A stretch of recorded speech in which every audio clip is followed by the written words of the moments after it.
ಜ್ಞಾನಾನಂದಮಯಂ ದೇವಂ ನಿರ್ಮಲಂ ಸ್ಫಟಿಕಾಕೃತಿಂ ಆಧಾರಂ ಸರ್ವವಿಜ್ಞಾನಂ ಹಯಗ್ರೀವ ಉಪಾಸ್ಮಹೆ. ನನ್ನ ಆರಾಧ್ಯಂ ಚಾನಲ್ ವೀಕ್ಷಕರೆಲ್ಲರಿಗೂ ಕೂಡ ವಿಭಾ ಶೆಟ್ಟಿ ಮಾಡುವ ನಮಸ್ಕಾರಗಳು. ನೋಡಿ ವೀಕ್ಷಕರೇ, ಇಷ್ಟು ದಿವಸಗಳ ಕಾಲ ನಾವು ನಿಮಗೆ ಅಸ್ಟ್ರಾಲಜಿ ಪ್ರಕಾರವಾಗಿ ನಿಮ್ಮ ರಾಶಿಗೆ ಹೇಗಿರುತ್ತೆ ಅಥವಾ ಈ ತಿಂಗಳು ಭವಿಷ್ಯ ಹೇಗಿದೆ, ನಿಮ್ಮ ದಿನ ಭವಿಷ್ಯ ಹೇಗಿದೆ, ಇದೆಲ್ಲದನ್ನು ಕೂಡ ನಾವು ಪ್ರೆಡಿಕ್ಷನ್ ಮಾಡ್ತಾ ಇದ್ವಿ. ಸೊ ನಿಮ್ಮೆಲ್ಲರಿಗೂ ಗೊತ್ತಿದೆ 2025 ಮುಗಿತಾ ಇದೆ. ನೆಕ್ಸ್ಟ್ ಇನ್ನೇನು 2026 ಬಾಗಿಲಲ್ಲಿ ನಾವು ನಿಂತಿದ್ದೀವಿ.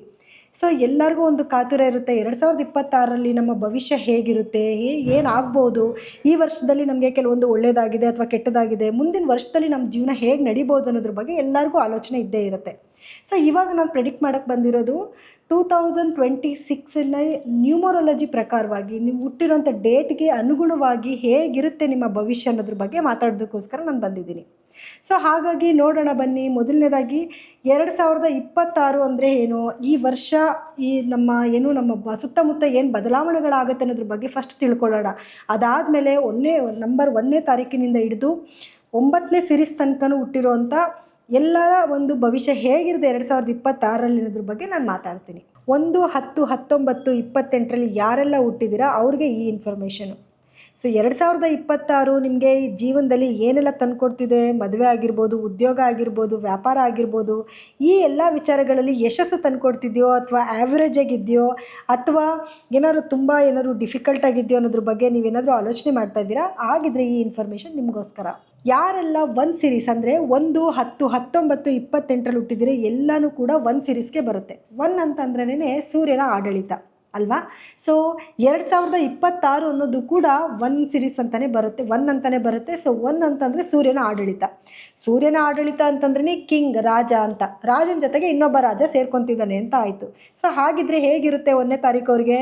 ಹೌದು, ನಿಮ್ಮ ಗೆಸ್ ಕರೆಕ್ಟು. ಖಂಡಿತವಾಗ್ಲೂ ಒಂದು ಸಿರೀಸಲ್ಲಿ ಯಾರ್ಯಾರೆಲ್ಲ ಹುಟ್ಟಿದ್ದೀರಾ ಅವರೆಲ್ಲರಿಗೂ ಕೂಡ ಒಂದು ಬಂಪರ್ ಲಾಟ್ರಿ ಅಂತ ಹೇಳ್ಬೋದು. ನಿಮ್ದು ಏನೆಲ್ಲ ಕನಸುಗಳಿತ್ತು, ಕೆಲವರಿಗೆ ಒಳ್ಳೆ ಕೆಲಸ ಸಿಗಬೇಕು ಅನ್ನೋದಾಗಿರ್ಬೋದು, ಕೆಲವರಿಗೆ ಮನೆ ಕಟ್ಟಬೇಕು ಅಂತ ಅನ್ನೋದು, ಕೆಲವ್ರಿಗೆ ಸೈಟ್ ತೊಗೊಬೇಕು ಅಂತ ಅನ್ನೋದು, ಎಲ್ಲ ಆಸೆಗಳನ್ನು ಕೂಡ ಈಡೇರಿಸುವಂಥ ಒಂದು ಸಮಯ ಇದಾಗಿರುತ್ತೆ.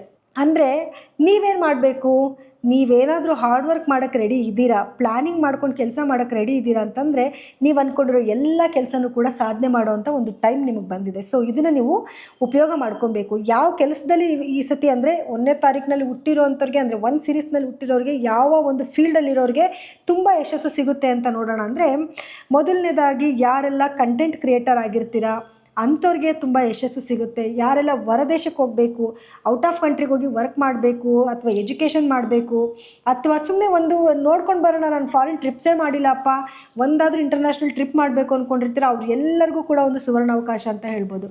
ಹಾಗೆ ಮದುವೆ ವಿಳಂಬ ಆಗ್ತಾ ಇದೆ, ಇನ್ನೂ ಮದುವೆ ಸೆಟ್ ಆಗಿಲ್ಲ ಅಥವಾ ಈ ವರ್ಷ ಮದುವೆ ಮಾಡ್ಕೊಳ್ಳೇಬೇಕು, ಏಜ್ ಮೀರ್ತಾ ಇದೆ ಅಂತ ಅನ್ನೋರ್ಗೂ ಕೂಡ ಒಂದು ಗುಡ್ ನ್ಯೂಸ್. ಈ ವರ್ಷದಲ್ಲಿ ಮದುವೆ ಸೆಟ್ ಆಗುತ್ತೆ, ನಿಮಗೆ ಮದುವೆ ಆಗುವಂಥ ಒಂದು ಕಂಕಣ ಬಲ ಕೂಡಿ ಬರುವಂಥ ಒಂದು ಟೈಮ್ ಬಂದಿದೆ.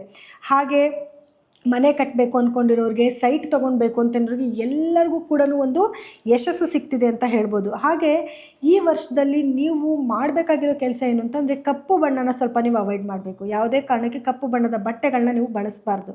ಹಾಗಿದ್ರೆ ಏನನ್ನ ಬಳಸಬೇಕು, ಯಾವ ಕಲರ್ ಬಟ್ಟೆನ ನೀವು ಬಳಸಬೇಕು, ಯಾವ ನಂಬರ್ನ ನೀವು ಫಾಲೋ ಮಾಡಬೇಕು ಅಂತಂದರೆ ಅತಿ ಹೆಚ್ಚು ನೀವು 1 ಸಿರೀಸ್ನ ಫಾಲೋ ಮಾಡಬೇಕು. ಹಾಗೆ 3 ಸಿರೀಸ್, 2 ಸಿರೀಸ್ ಅಂದರೆ 8 ಒಂದನ್ನು ಬಿಟ್ಟು ಬಾಕಿ ಎಲ್ಲ ಸಿರೀಸ್ನೂ ಕೂಡ ನೀವು ಫಾಲೋ ಮಾಡ್ಬೋದು. ಖಂಡಿತವಾಗ್ಲೂ ನಿಮ್ಗೆ ಅದರಲ್ಲಿ ಯಶಸ್ಸು ಸಿಗುತ್ತೆ. ಅದರಲ್ಲಿ 6 ಸಿರೀಸ್ ಮಾತ್ರ ಸ್ವಲ್ಪ ನಿಮಗೆ 50-50 ಇರುತ್ತೆ. ಸೊ ಇನ್ನು ಬಾಕಿ ಎಲ್ಲ ಸಿರೀಸು ಕೂಡ ನಿಮಗೆ ಒಂದು ಒಳ್ಳೆ ಒಂದು ಗುಡ್ ನ್ಯೂಸ್ ಸಿಗುತ್ತೆ ಅಂತ ಹೇಳ್ಬೋದು. ಹಾಗೆ ಒಂದು ಯಶಸ್ಸು ಸಿಗುತ್ತೆ ಅಂತ ಹೇಳ್ಬೋದು. ಹಾಗೆ ಈ ವರ್ಷದಲ್ಲಿ ನೀವು ಪ್ರತಿ ದಿನಾನೂ ಕೂಡ ಸೂರ್ಯ ನಮಸ್ಕಾರ ಹಾಕಬೇಕು ಅಥವಾ ಸೂರ್ಯನಿಗೆ ಅರ್ಘ್ಯ ಕೊಡಬೇಕು.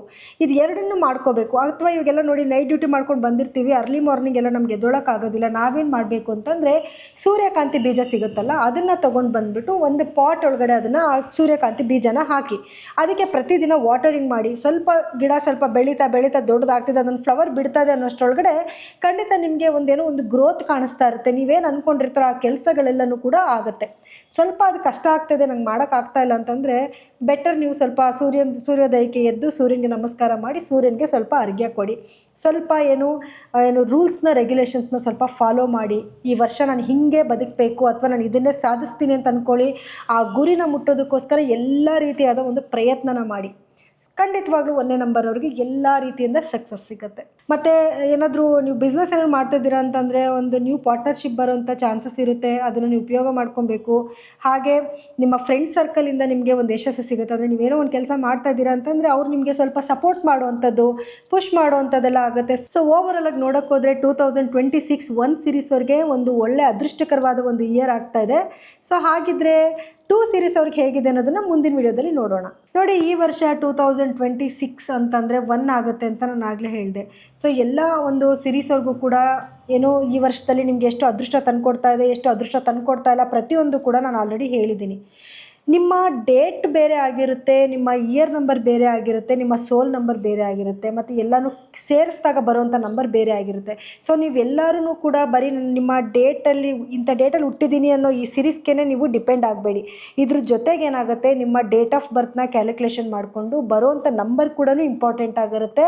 ಹಾಗೆ ನೀವು ಹುಟ್ಟಿರೋಂಥ ಡೇಟು, ಮಂತು, ಅದ್ರ ಜೊತೆಗೆ ಈ ವರ್ಷ ಅಂದರೆ 2026ನ ಸೇರಿಸ್ಕೊಂಡಾಗ ಬರುವಂಥ ಸಂಖ್ಯೆ ಕೂಡ ವೆರಿ ವೆರಿ ಇಂಪಾರ್ಟೆಂಟ್ ಆಗಿರುತ್ತೆ.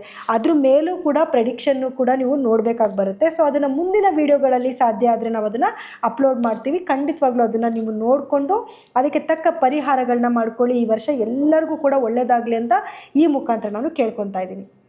Thank you so much for everyone. ನಿಮಗೇನಾದರೂ ಪರ್ಸ್ನಲಾಗಿ ನಿಮ್ಮ ಇಯರ್ ನಂಬರ್ ಯಾವುದು ಅಥವಾ ನಿಮ್ಮ ಸೋಲ್ ನಂಬರ್ ಯಾವುದು ಇದನ್ನೆಲ್ಲ ತಿಳ್ಕೊಬೇಕು ಅಂತಂದರೆ ಕೆಳಗಡೆ ಸ್ಕ್ರೋಲ್ ಆಗ್ತಿರೋಂಥ ನಮ್ಮ ನಂಬರ್ಗೆ ನೀವು ಕಾಲ್ ಮಾಡಿಬಿಟ್ಟು ತಿಳ್ಕೊಬೋದು.